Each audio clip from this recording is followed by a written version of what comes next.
Muy buenos días. Saludamos al Magisterio Caldense y de la ciudad de Manizales. Estamos aquí con el compañero Luis Alfredo Gómez Parra. Luis Alfredo, buenos días, ¿cómo estás? Cordial saludo para el Magisterio de Caldas y de Manizales y las comunidades educativas. Bueno, hoy vamos a tratar un tema muy importante para el Magisterio, que es el Sistema General de Participaciones, que se refiere a la financiación de la educación, para poder obtener una educación pública, gratuita y de calidad. En este sentido, Alfredo, ya que vamos a tocar un tema tan importante, ¿cuáles fueron los aspectos positivos de la Ley 60 del año 1993 y la Ley General de Educación como conquista del Magisterio? Digamos que esas dos leyes fueron conquistadas por el Magisterio de manera paralela. Primero se conquista la Ley 60 del 93, la cual reglamentaba el artículo 356 y 357 de la Constitución Política.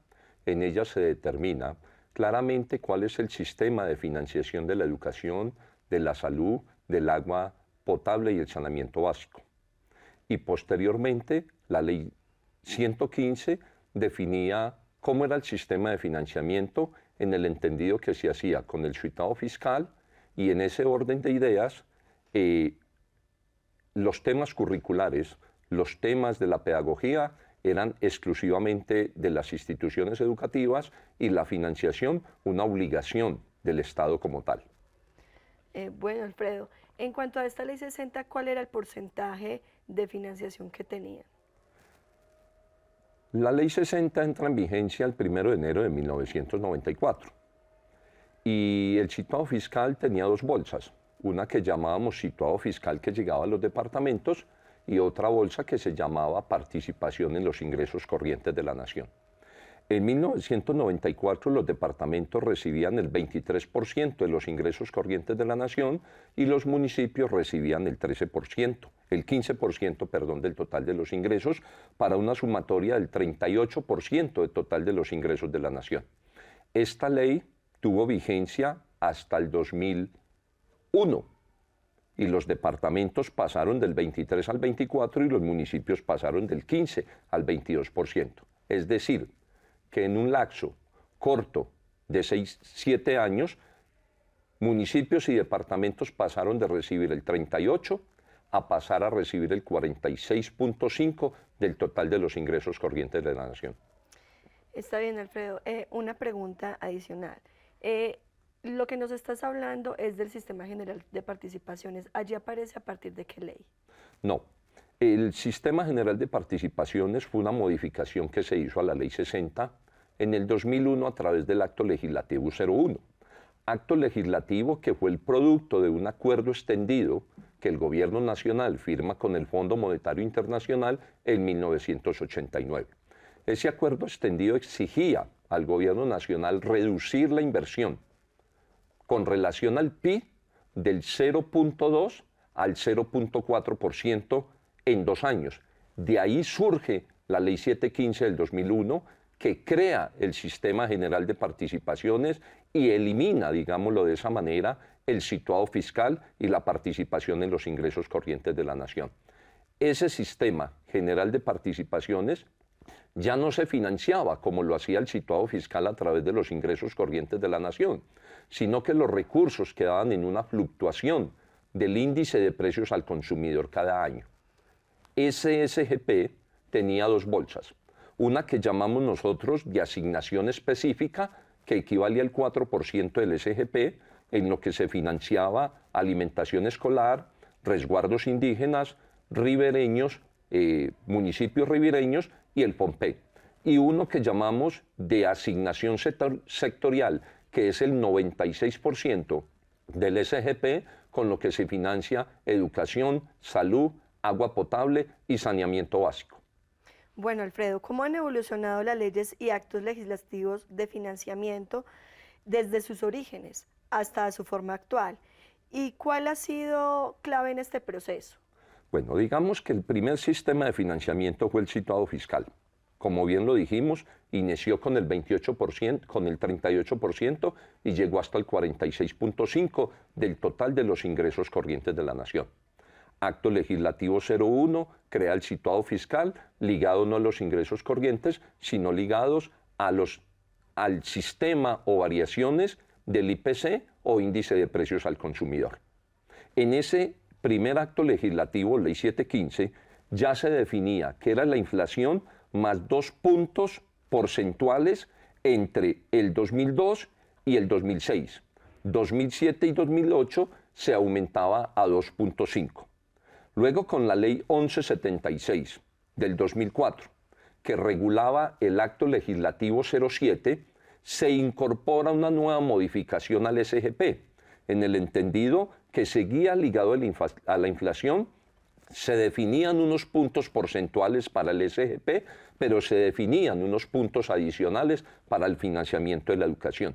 Pero se incluye algo que es lesivo y perverso con relación a la financiación de la educación, y es que se adiciona en ese acto legislativo 04 del 2007 de que esos recursos para definir el valor del SGP en cada vigencia fiscal y especialmente para educación tenía que ser con el promedio de los últimos 4 años anteriores al año en que se definía el valor en cuanto a la inversión en educación, salud, agua potable y saneamiento básico.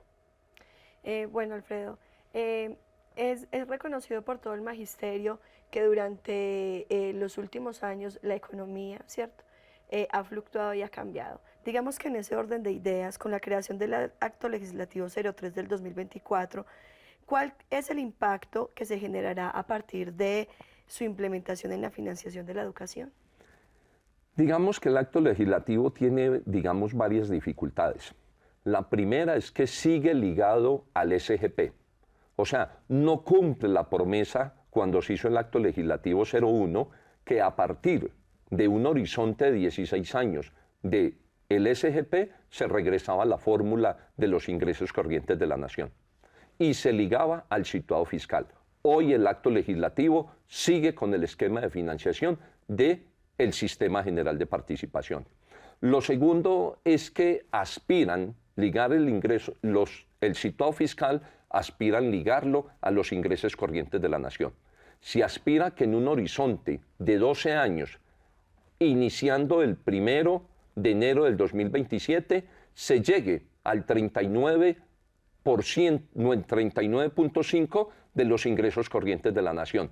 Dicho de otra manera, es regresar a tener el porcentaje que en el 1995 nosotros teníamos, que era el 39.5% de los ingresos corrientes de la nación.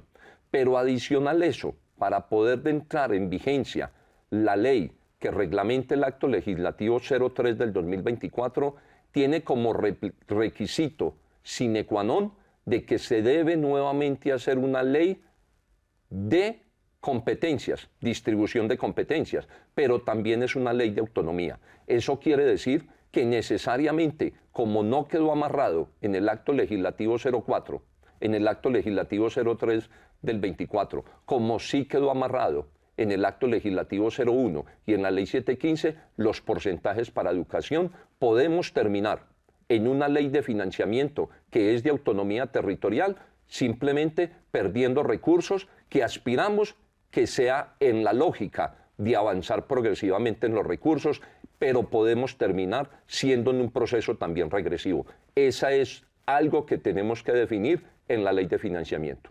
Bueno, Alfredo, y para finalizar, ¿qué recomendaciones pueden hacer los maestros y los sindicatos para mejorar el funcionamiento del CGP y asegurar una educación pública y de calidad financiada por el Estado? Lo primero es que tenemos que estar muy vigilantes en el entendido de cuál va a ser el contenido que va a tener la ley de financiamiento. ¿Por qué? Porque las entidades territoriales, llámese en municipios, departamentos, resguardos indígenas, que hoy la ley los cataloga como entidades territoriales, pueden acceder a esos recursos.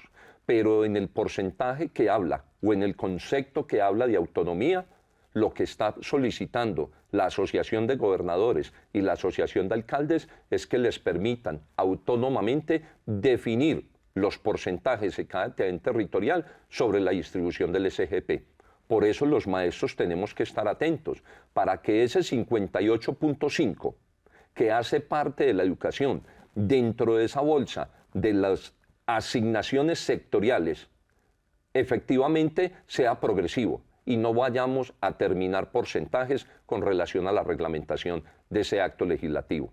Lo segundo que hay que hacer, maestros, es dedicarnos con juicio a estudiar el acto legislativo, a estudiar el SGP, porque tenemos que conocer cómo funciona la economía del país para poder entender las variaciones de los ingresos corrientes de la nación, que en los últimos años ha venido en declive, no en ascenso, ha venido el declive, podemos terminar perdiendo recursos para la educación.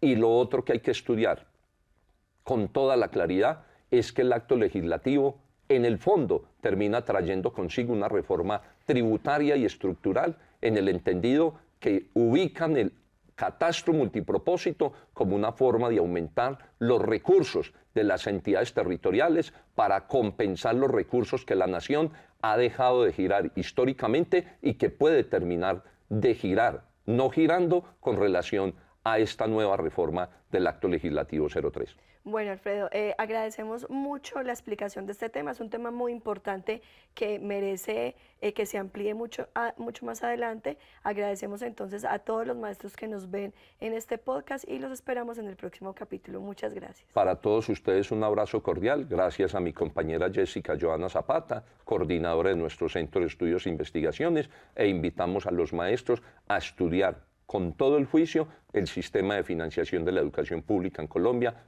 para garantizar no solo la defensa de la educación, sino también las garantías de los maestros en cuanto a sus labores y a las aspiraciones de las comunidades educativas.